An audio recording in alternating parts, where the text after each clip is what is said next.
Okay, we're going to call the Wednesday, November 13, 2024 commission meeting to order. Roll call, please, Jeff. Bob Houston. Present. Monty Kisner. Brian Johnson. Please rise for pledge. I pledge allegiance to the flag of the United States of America and to the republic for which it stands, one nation, under God, indivisible, with liberty and justice for all. I need a motion to accept the agenda as presented. So moved. All in favor? 3 votes for, 0 against. I need a motion to approve commission meeting minutes from October 30th, 2024. Second. All in favor? 3 votes for, 0 against. Resolution 2492, Cass County Road and Bridge, declaring certain county equipment to be surplus and authorizing the disposal thereof. Need a motion? So moved. Second. Travis? Yeah, these are just items that are beyond their usable life, so we're going to appropriate them and auction off. So we've got tractors, and trucks, and different things that we'll put on there. Okay. Any questions for Travis? All in favor? 3 votes for, 0 against. Resolution 2492 passes. Resolution 2493, Cass County Commission approving 2025 holiday and pay schedule. I need a motion. Second. This is just our county holiday schedule for next year that will be posted on the website. It lines up with the state holidays. Any discussion? No, I'll stay out. You'll stay out of one. You're going to take them all next year. Is that what you're saying? I see. All in favor of Resolution 2493? 3 votes for, 0 against. Resolution passes. Cass County Collector's Office requesting disbursement of 2024 tax sale monies.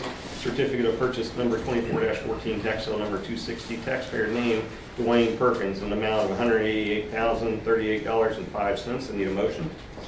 Second. Chris? Well, good afternoon. These 3 properties were the bane of my existence this year. We sold this in October, unable to contact Mr. Perkins, and then suddenly one day he magically appeared. So this will be the first of 3 disbursements related to Mr. Perkins' properties that were offered this past August. Any questions for Chris? All in favor? 3 votes for, 0 against. Disbursement approved. Cass County Collector's Office requesting disbursement of 2024 tax sale money, certificate of purchase 2415, tax sale number 261, taxpayer name Dwayne Perkins, an amount of $351,011.81 payable with CC Community Investment LLC. I need a motion. Second. Chris? The disbursement is nearly twice as much because this is the largest of Mr. Perkins' 3 parcels. Any discussion? All in favor? 3 votes for, 0 against. Disbursement is approved. Cass County Collector's Office requesting disbursement of 2024 tax sale money, certificate of purchase number 24-16, tax sale number 262, taxpayer name Dwayne Perkins, in an amount of $112,964.00, payable to CC Community Investments LLC. I need a motion. Second. Chris? The smallest of the 3 parcels on the tax sale. Is this all he has? This is the 3 parcels? The 3 were done So we're done. for this year. Any discussion? All in favor? 3 votes for, 0 against. Disbursement passes. Thank you, Chris. Excellent, thank you. For the record, approving an independent audit from KPM. Jack? Thank you, Mr. Commissioner. Nice to be with you all today. We have back with us Jennifer Schatzer from KPM, the independent auditors out of Springfield, Missouri, and she would like to give a overview of the audit for this year. Great. Jennifer? Hi, good afternoon. All right, let's start with the bound books. This won't take maybe 10, 15 minutes max. I'll try to be quick. We'll begin on page 4. This is the independent auditor's report. We are giving the county an unmodified or clean opinion. This is the best opinion that you can receive, and what it means is that we believe the financial statements are fairly presented. This is consistent with prior years, so it was another very good audit, and we appreciate all that you do. The one financial statement that I would like to go over is on page 17. It's actually 2 pages, pages 16 and 17, but page 17 has the total governmental funds on the far right-hand side. You'll see total revenues for all funds at 64.9 million compared to last year of 56.9 million. So just a little bit up in each of the sections, the categories. Total expenditures, next section down at 56.4 million this year. Last year was 53 million, so just up a little bit. Overall net income of 9.7 million across all funds, leaving you with 60,945,000 for all governmental funds. Now, of that 60 million, you've got 17.5 million unrestricted or just assigned for governmental projects. The next column over to the left, you can see the non-major governmental funds. You've got 21 funds in that column. I'm not going to go over each of them, but this is kind of how the way that it's separated out. You've got each of your individual major funds listed in each of these columns, and then the non-major funds are all grouped in together, and then that makes up all of your governmental funds. So overall, the county has 40 plus funds that we report on, and they're all included in that subtotal column. If you turn over to page 21, this starts the notes to the financial statements. So pages 21 through 68 are all of the footnote disclosures. And so that is things like your restricted net assets, what your investments are made up of, your capital or your capital outlay purchases. A lot of the hospital is also consolidated in here as well, which means that the footnotes are even larger than normal. I'm not going to go over them today, but do feel free to look through them, and you can contact Jack if you have any questions. All right, so if you flip all the way to the back on page 77, pages 77 through, 84, these are your non-major funds. So each of these are separated out. Okay, good. You've got the first 4 pages are your combining balance sheets for each of these, and then if you flip all the way over to page 84, you've got the subtotal column for the combining statement of revenues and expenditures, which essentially is your income statement. That 11,527,626 is what ties to that previous financial statement that we had gone over for all of your funds. All right, if you will flip over to page 86, this is the independent auditor's report on internal control in accordance with government auditing standards. Because you are a government, we are required to go over your internal controls. We are not giving an opinion on your internal controls, but we are supposed to discuss in here if we have any deficiencies, material weaknesses, or significant deficiencies to note, and I am pleased to say we do not have any to note for your audit. Page 88 is your independent auditor's report on compliance in accordance with uniform guidance. This is your single audit, so the county spent over $750,000 in federal funds, and so that required you to have an additional compliance audit. And we are giving the county an unmodified or clean opinion on the uniform guidance audit.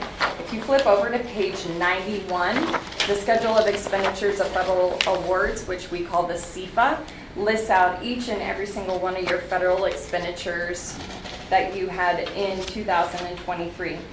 If you flip over to page 92, you can see the total for the county was $8.2 million. Your major fund that we were required to audit more in depth was your coronavirus state and local fiscal recovery funds. Very pleased we did not have any findings while auditing that major fund. Your summary of your auditor's results is on page 94.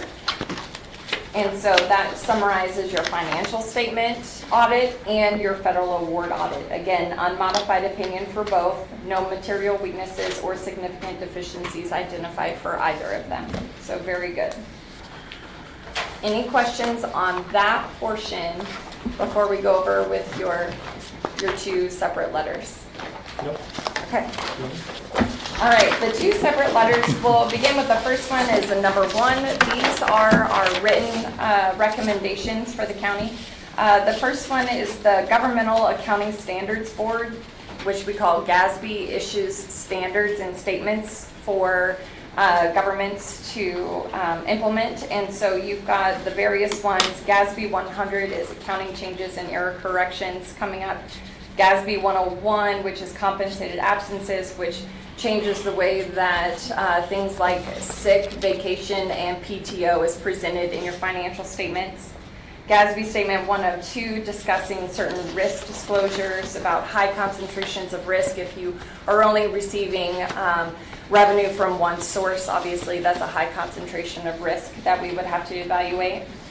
The next page, GASB 103, the financial reporting model improvements. This is going to change the way your financial statements are presented.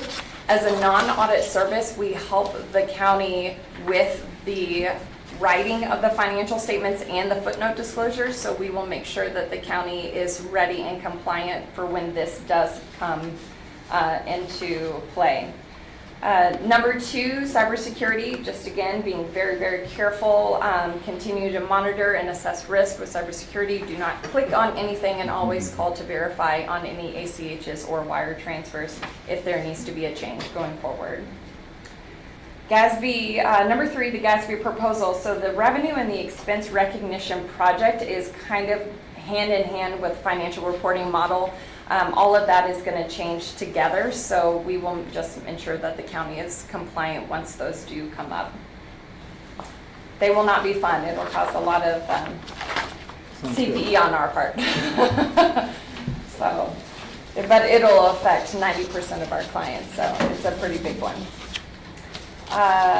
So your second letter that we have, this is our required communication with the commission at the end of the audit, where we are to discuss if we had any difficulties in performing the audit, which we did not. The next page, corrected and uncorrected misstatements. These are the adjustments that we made in helping out with ensuring your full accrual accounting is up to standard. We are making sure that each of these adjustments are being done so that you are fully compliant with that. Disagreements with management, we did not have any. We did not have any consultations with other independent accountants, and we did not have any other audit findings or issues to bring to your attention.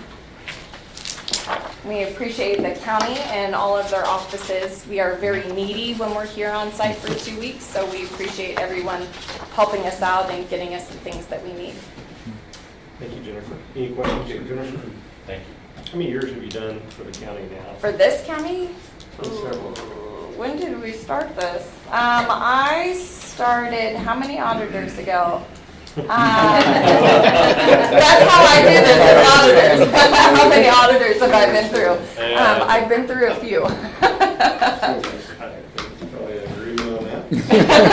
But I know things have gotten better over the years too. 100%, yes, yes. I 100% agree with that. Well, I appreciate the job that KPM's done for us, and also Jack and your staff down there. Thank Done you. a great job over the years. I know you've asked a lot of the office holders. When you're here for the 2 weeks, we get lots of questions, so we do appreciate, though. I'm glad that we have a good finding on our audit for our county. We just blame Marion.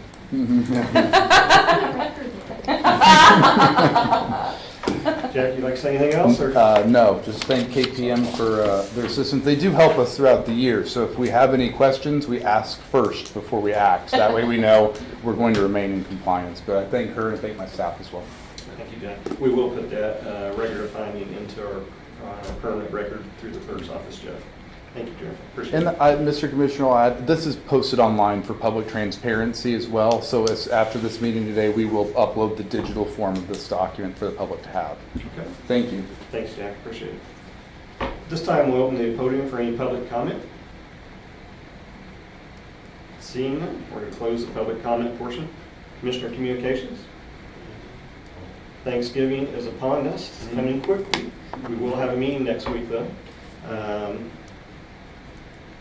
Motion to adjourn. Second. All in favor? 3 votes for, 0 against. We are adjourned. Thank you all.